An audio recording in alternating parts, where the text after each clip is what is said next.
I've been holding this story inside for years, but recent events have made me realize I need to share it. Maybe it'll help someone else who's going through something similar. It's long, so I'll break it into parts.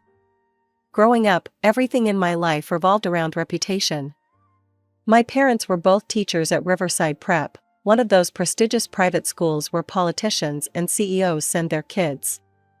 Mom taught AP English, Dad was head of the mathematics department, and their status at the school was everything to them.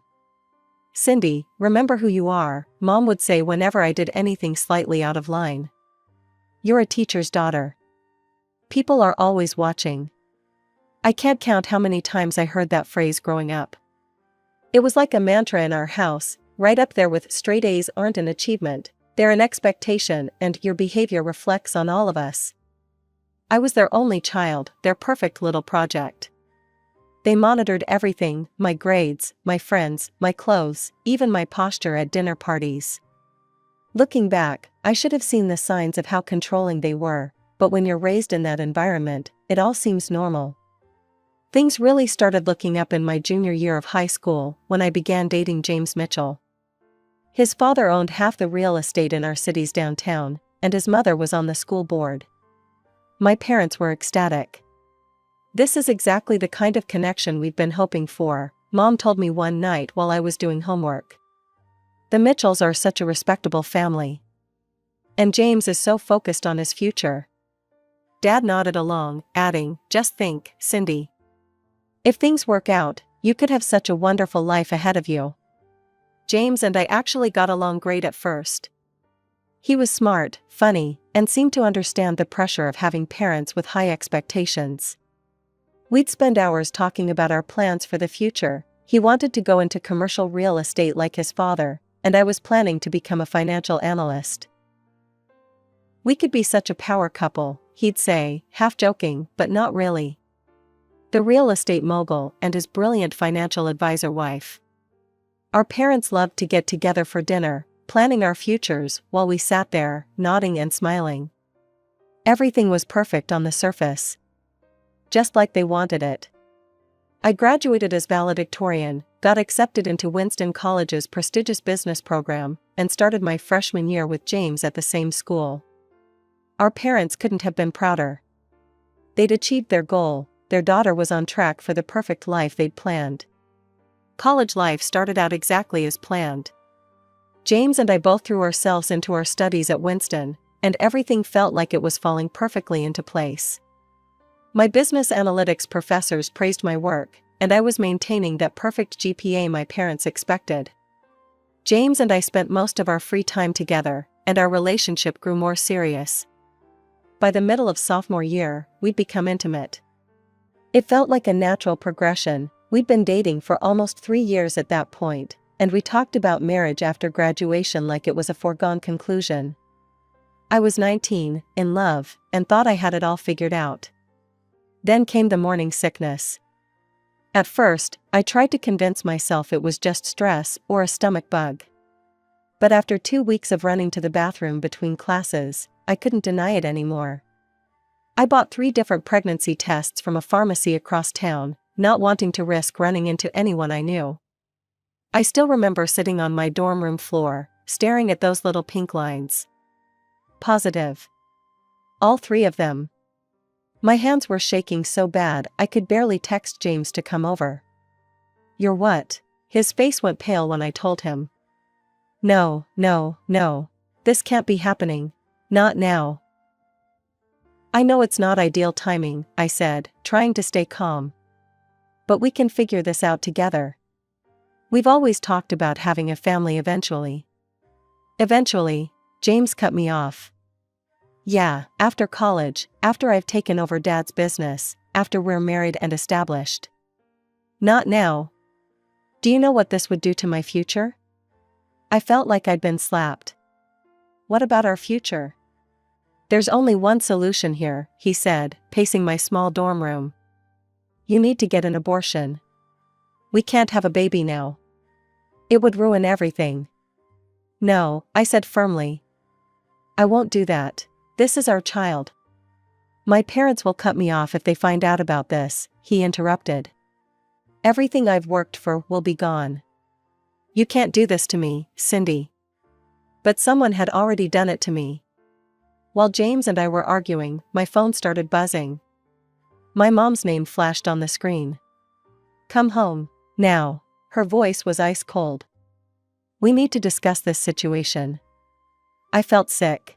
How did you? James called his parents. They called us. Come home immediately or we'll come get you ourselves. The drive home was the longest 2 hours of my life. When I walked through my parents' front door, I found both sets of parents waiting for me. The look of disgust on their faces made me want to disappear. How dare you? My mother's voice shook with rage. How dare you disgrace us like this? You stupid, stupid girl, my father spat out. Do you have any idea what this will do to our reputation at school? Mrs. Mitchell was crying dramatically. Our James has such a bright future ahead of him. He can't be tied down with a baby now. I'll raise the baby myself, I said, wrapping my arms protectively around my stomach. I don't expect anything from James or any of you. A single mother? My mother laughed bitterly. Our daughter, a single mother? Is that what we raised? A little whore who spreads her legs and ruins her life? We won't allow it, my father declared. We will not have our reputation destroyed by your irresponsible behavior. Reputation? I couldn't believe what I was hearing. This is your grandchild we're talking about. No, Mrs. Mitchell said firmly. This is a mistake that needs to be corrected. James has his whole life ahead of him. This thing would ruin everything. The discussion went on for hours. It wasn't really a discussion though, it was more like a coordinated attack. Think about your future, Cindy, my father kept saying. How do you plan to support a child? Where will you live? We won't continue paying for your education if you insist on keeping it, my mother added. Is that what you want? To throw away your entire future? I sat there on our living room couch, the same couch where I'd spent countless hours studying for tests and planning my perfect future. I could get a job, take a break from school. And live where? My mother's voice was sharp. Certainly not here. We won't have you bringing that kind of shame into our home. Maybe one of my aunts. I started, but my voice trailed off. Dad was an only child, and Mom's sisters both lived overseas. I had nowhere to go. James sat silently through most of it, staring at the floor. His parents did all the talking for him. James has an internship lined up with Morgan and Reed Investments next summer, his father kept saying. Do you want to ruin that for him? Is that how little you care about his future? They wore me down, bit by bit. Every plan I suggested was shot down. Every possibility I brought up was crushed. No job would pay enough. No apartment would be affordable. No future would be possible. Finally, my mother drove me to the clinic herself. The doctor was professional, but concerned during the initial exam. I need to inform you, she said quietly, looking directly at me, that this procedure could impact your ability to conceive in the future. There are potential risks. We've discussed all that, my mother interrupted. We've made our decision. The doctor looked at me. Ms. Thompson, I need to hear from you. Do you understand the risks? I couldn't speak. I just nodded. The next few weeks passed in a blur. I recovered physically, returned to Winston for the spring semester, and threw myself into my studies. James tried to talk to me once, mumbling something about how it was for the best, but I walked away mid-sentence. We never spoke again. During spring break, instead of going home, I got a job as a barista at a coffee shop near campus. I picked up shifts during every holiday after that. My parents didn't object, they seemed relieved not to have me around. As long as I maintained my GPA and didn't cause any more problems, they were content to keep paying my tuition. We're glad you finally came to your senses, my mother said during one of our brief phone calls. Everything worked out for the best. But nothing felt like the best. Nothing felt right anymore. I went through the motions, got my assignments done, kept my perfect grades. But something inside me had broken, and I knew it would never be the same. After graduation, I landed a position as a financial analyst at Morgan & Reed Investments. Ironic, considering it was one of the firms James had been so desperate to intern with. But I'd earned my spot on my own merit, graduating summa cum laude and impressing during my interviews. Life settled into a comfortable routine. I buried myself in work, analyzing market trends and building financial models. My apartment became my sanctuary, no judgment, no expectations beyond my own. Then came the night of the company's annual holiday gala. I almost didn't go, but my team leader insisted. "You can't keep hiding behind those spreadsheets forever, Cindy," she said. That's where I met David. He was one of the firm's partners, but not the stuffy, arrogant type I'd expected. He was discussing basketball with the custodial staff when I first saw him, genuinely interested in their March Madness predictions. "I hope I'm not interrupting a serious strategic meeting," I joked, needing to get his signature on some reports. He looked up with the warmest smile I'd ever seen. "Actually, Jose here was just explaining why my bracket is going to be a complete disaster this year." We started dating a month later. David was different from anyone I'd ever known, genuine, kind, and completely unconcerned with status or appearances. When he proposed a year later, it was over takeout Chinese food in my tiny apartment. "I don't need a big wedding," I told him.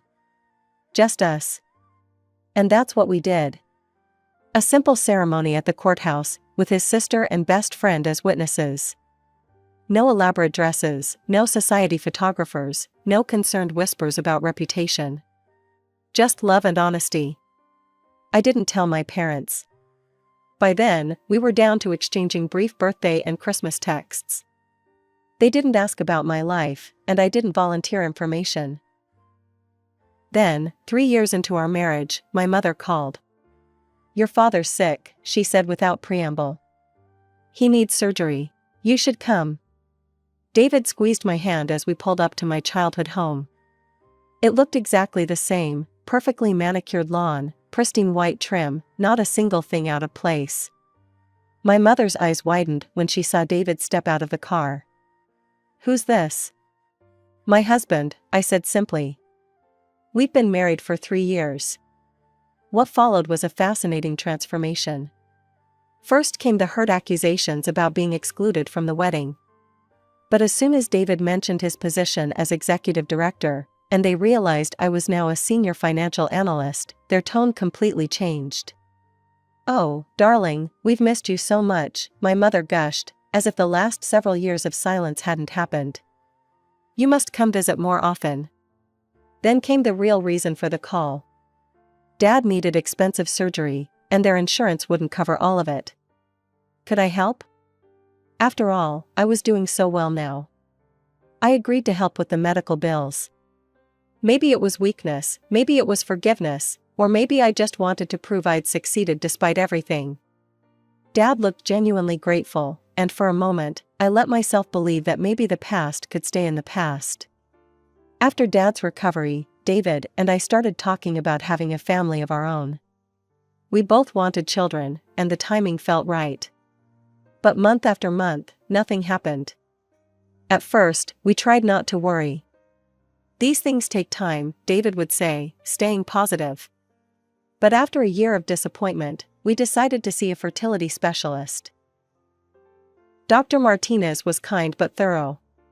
She ran various tests and took a detailed medical history. Then came the question I'd been dreading. "Have you ever had any pregnancies or terminations?"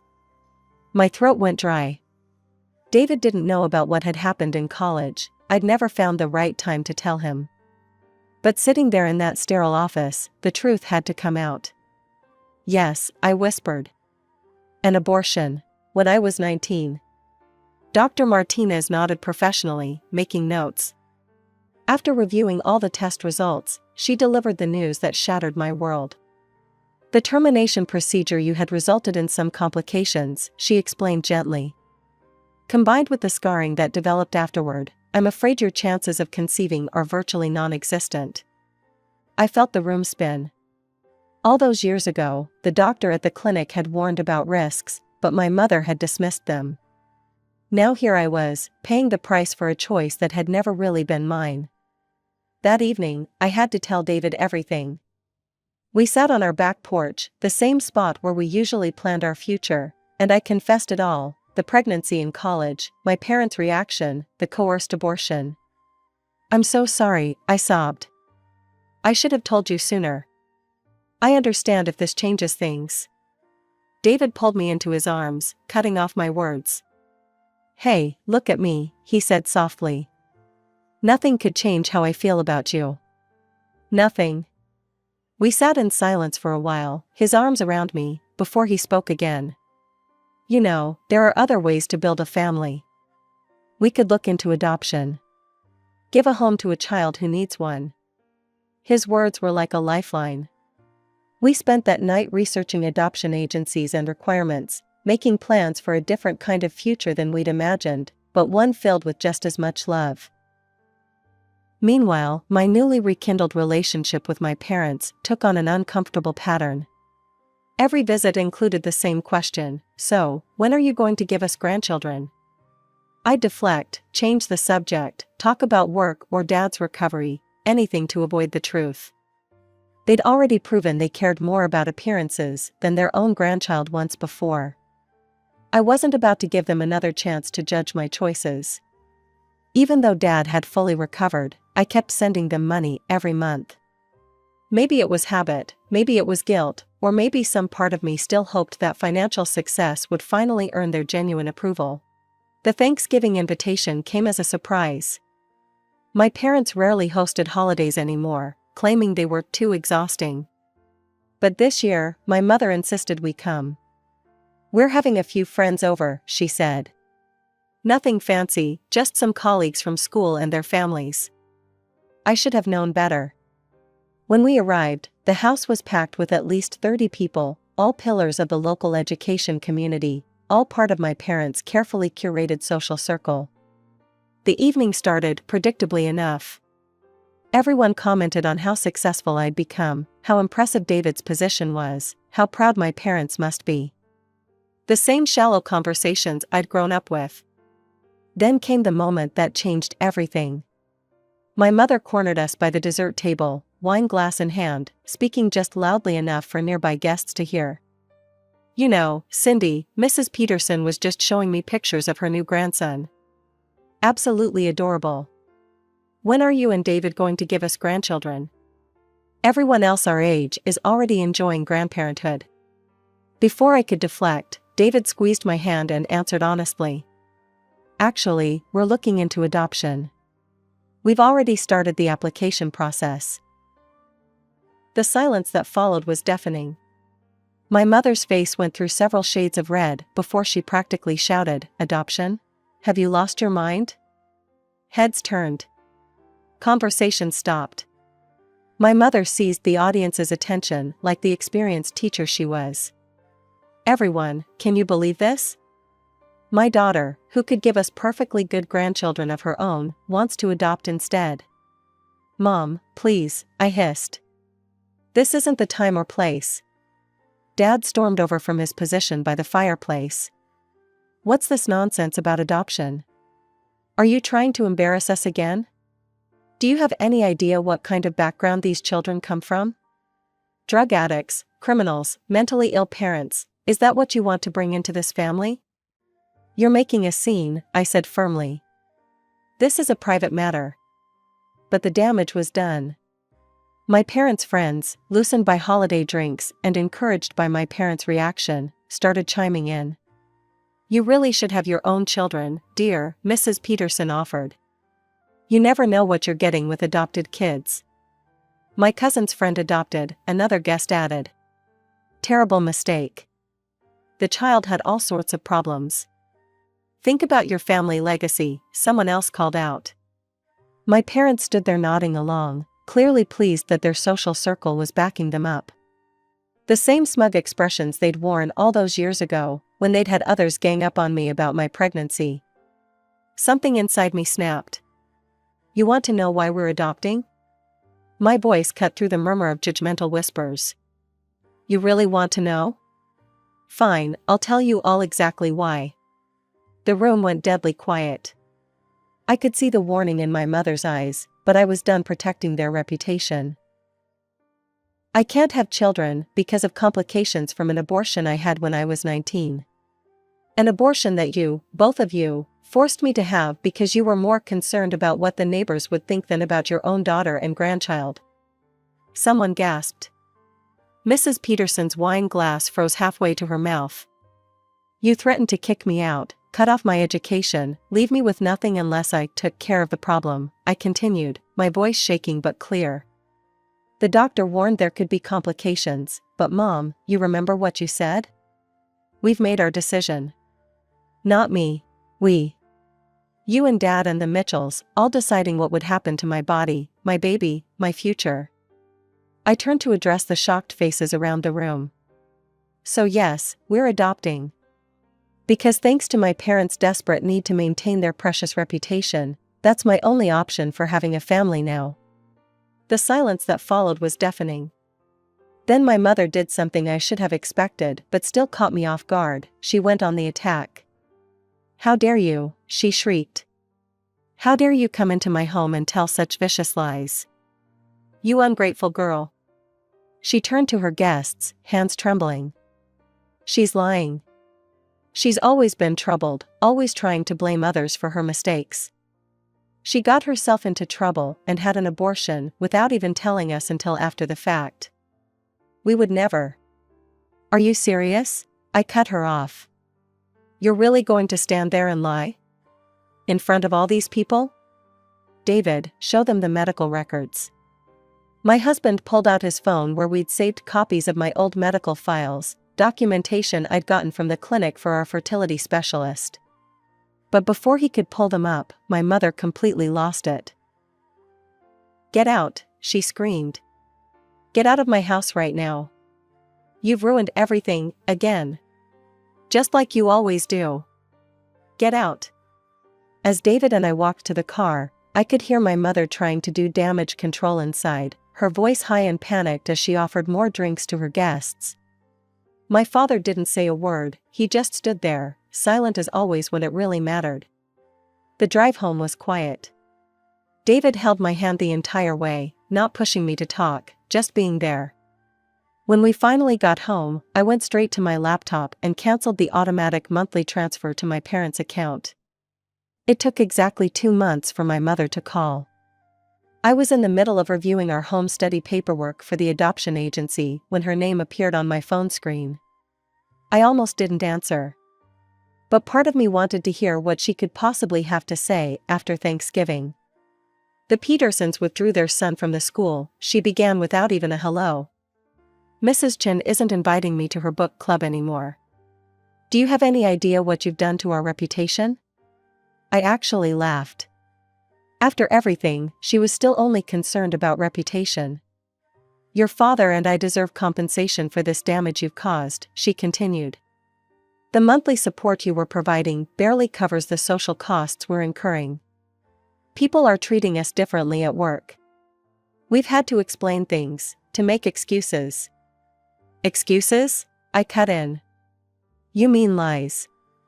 Like the lies you told at Thanksgiving? Or the lies you've been telling yourselves all these years about what you did to me?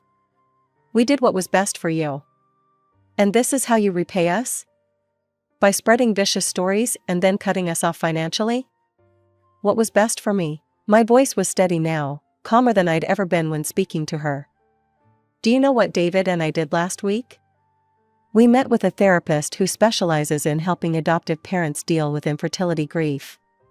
She helped me understand something important. What you did wasn't just about the abortion.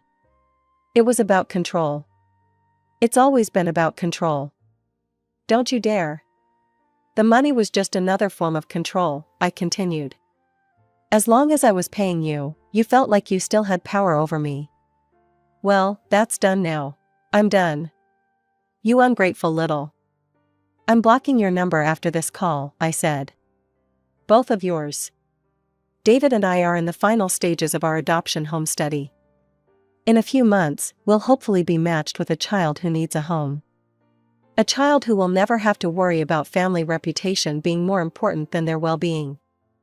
A child who will be loved unconditionally. You're making a huge mistake, she hissed.